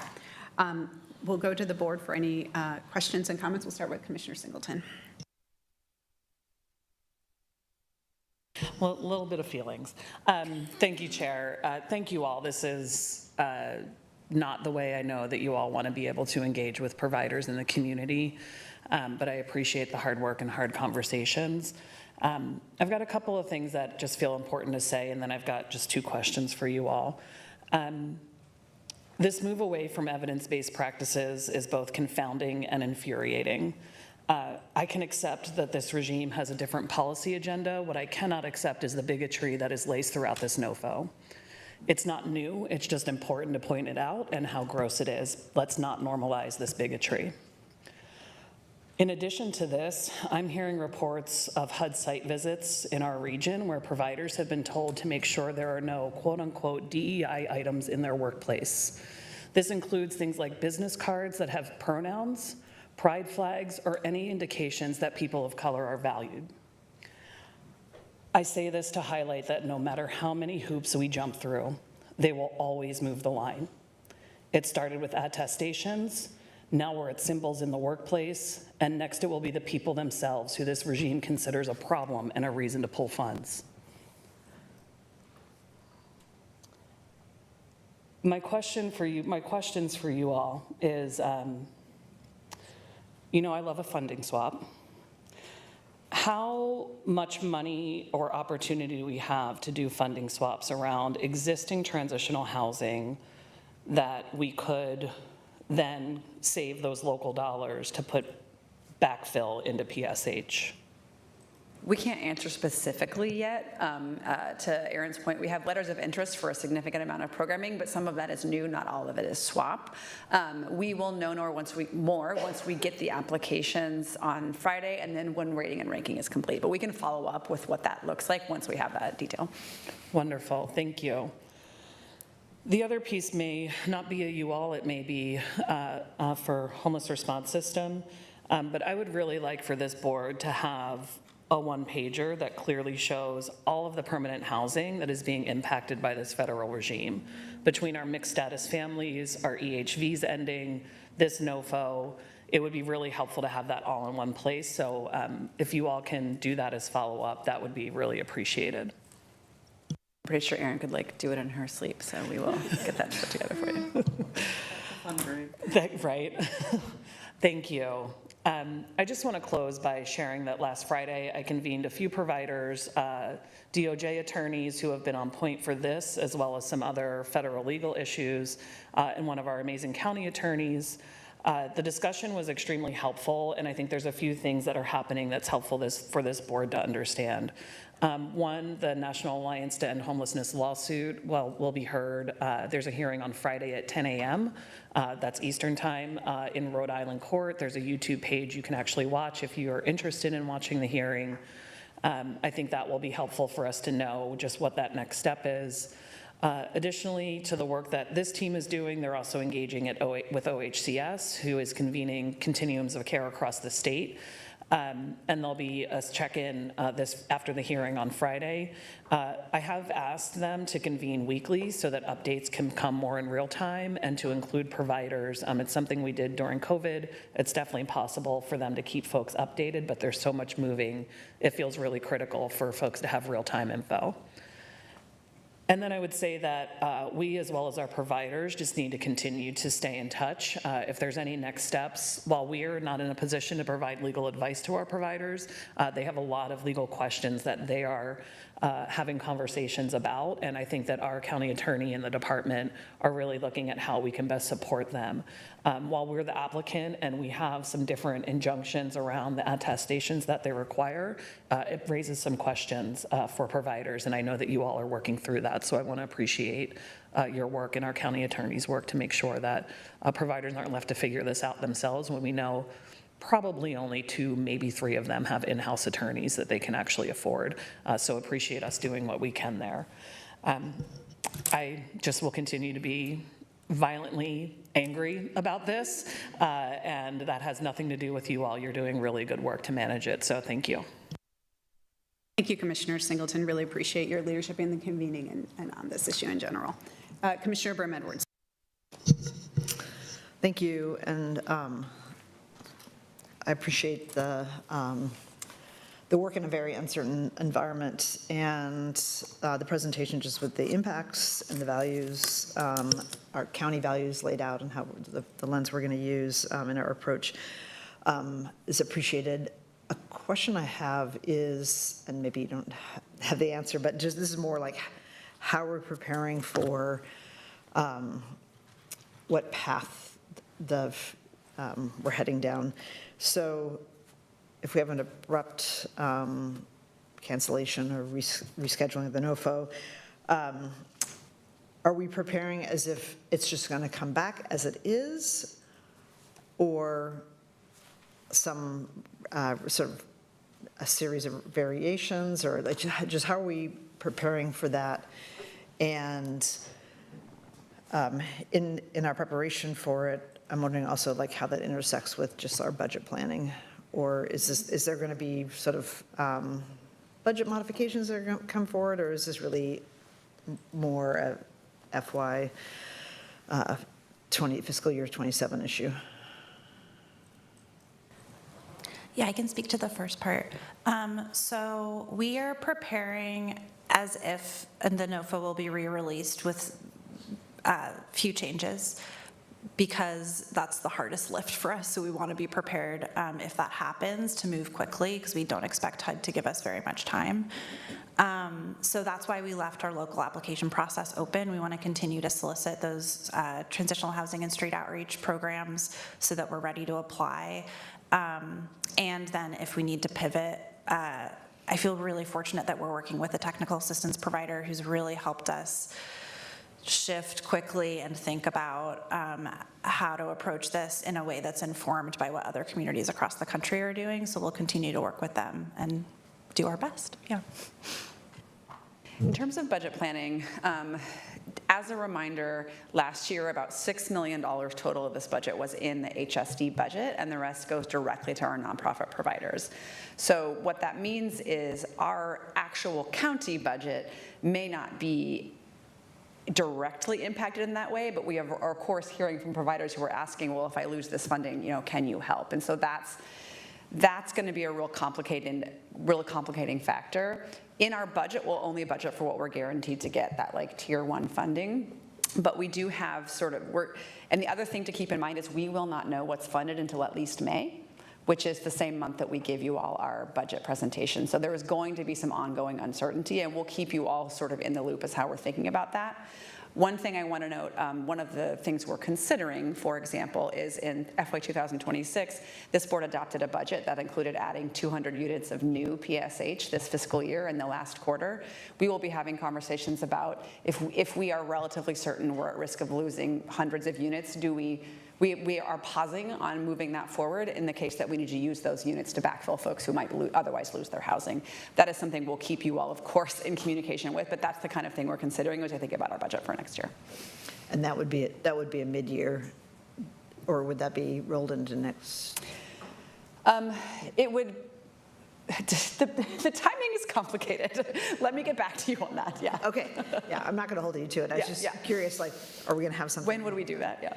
And just to make sure I understood, so within our own budget, it was about $6 million, but so the real impact is like all our partners who provide a variety of services, would they lose the majority of the funding, and therefore would the county be in a position to sort of backfill any of that?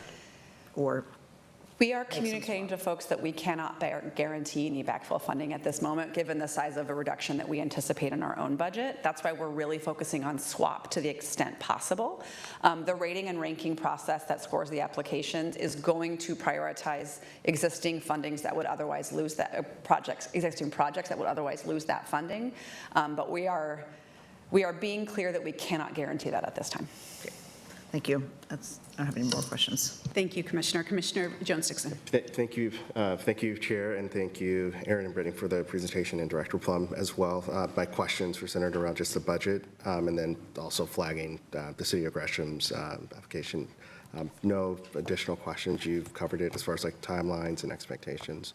So thank you. Yeah. Thank you, Commissioner Moyer.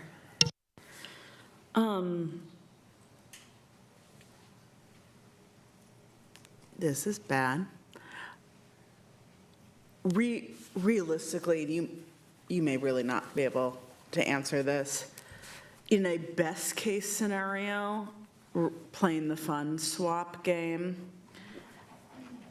and assuming that we got some of the NOFO, which I am skeptical about, honestly, how much permit supported housing are we still needing to figure out a way to fund? You may not be able to, that may be so theoretical. I think we're still not quite sure. Okay. Yeah.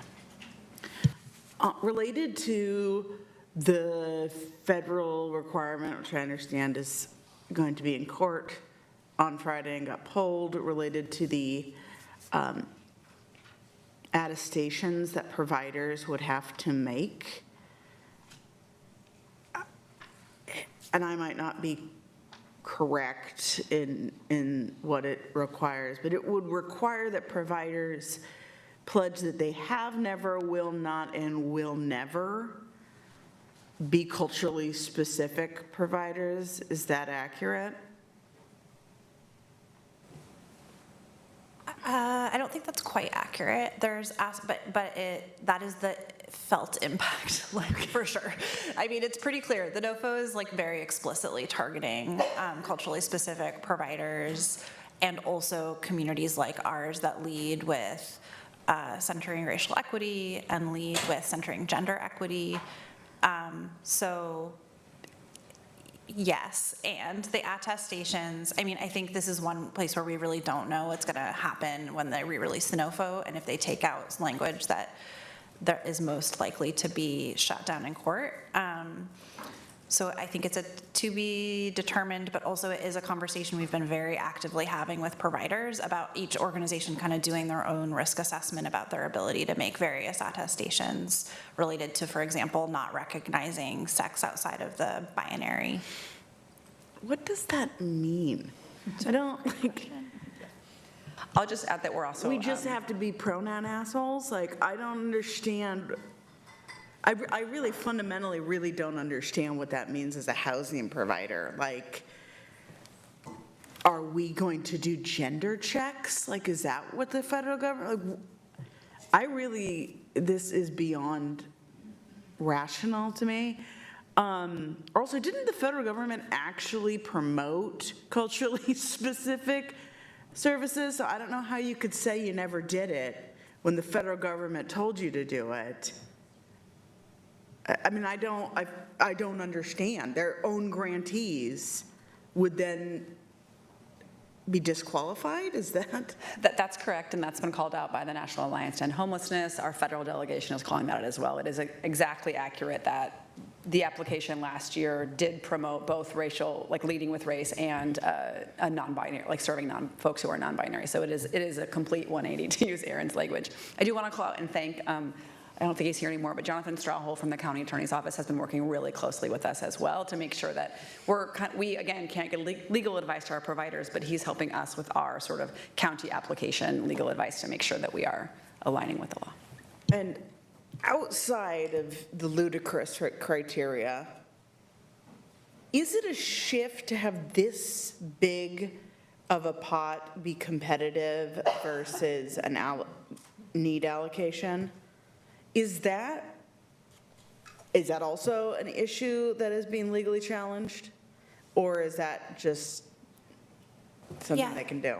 My understanding is that is included in the legal challenge, and it is a significant shift. So historically, the kind of protected funding communities could apply for was about 90% or more of the total funds you could apply for.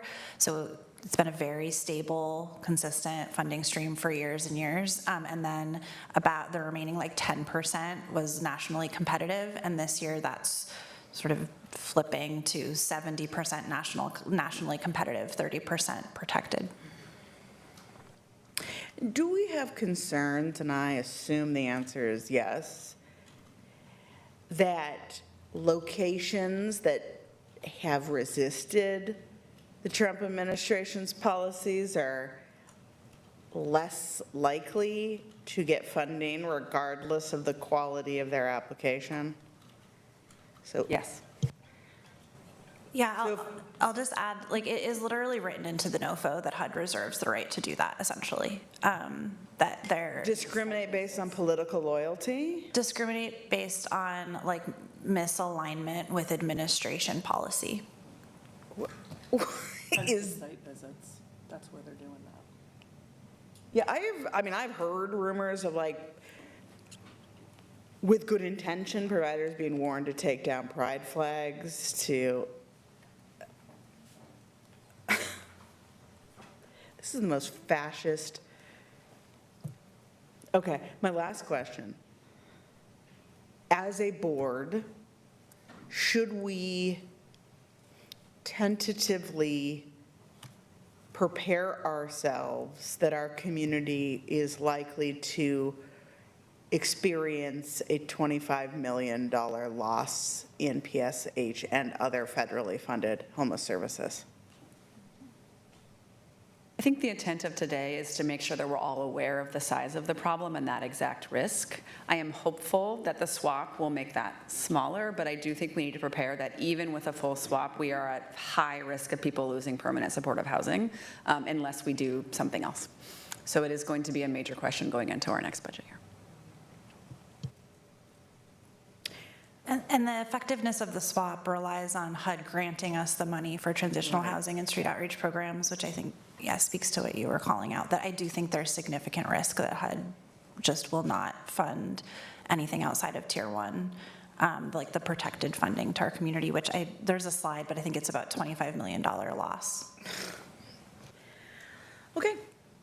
I'm really sorry that it's your job to work on this. That's a real bummer. Thank you, Commissioner Moyer. And I think just to build on that, especially because I think we have done such a good job of building out the permanent supportive housing system based on the previous guidance from administrations and have been successful in getting dollars into this community for that, for the COC. So it's undercutting a lot of what we've been working to build in this community for, over a decade. I just want to, reiterate that we are talking about right now that these dollars are housing about, 2,400 people within our community, a little less than that, 1,180 households, and that 800 of those households could lose funding for that. So that's a huge number of people and families that would be impacted. That's in Multnomah County. So one of the questions I have is, what does this look like in Washington and Clackamas counties as well? Because we know homelessness that is experienced at the regional level definitely has impacts for Multnomah County itself. So I think that's something that I'm interested in hearing about too. And then obviously the conversations that are happening among jurisdictions on how we address that are important. I think, continuing to engage with Metro on this and looking at it from the regional standpoint, especially as it concerns the potential use of SHS dollars and resources, is going to be something we need to do. And then I think for me, yes, this is very complicated, especially with the kind of switching of the NOFO and the pulling it back and the changes and the timing of all of this based on the budgeting. So I just appreciate all the work that you all are doing. I'm also very concerned about those organizations and households that will be impacted because of the early 2026 and January timelines and getting some plans in place for that. So thank you all for this. It is not this is a horrible thing to have to discuss. It's a horrible thing to have to face as a community. I just appreciate the work that we're doing to try to mitigate this impacts, but we absolutely have a federal administration that is really trying to put forward policies that we know are going to harm people, guaranteed.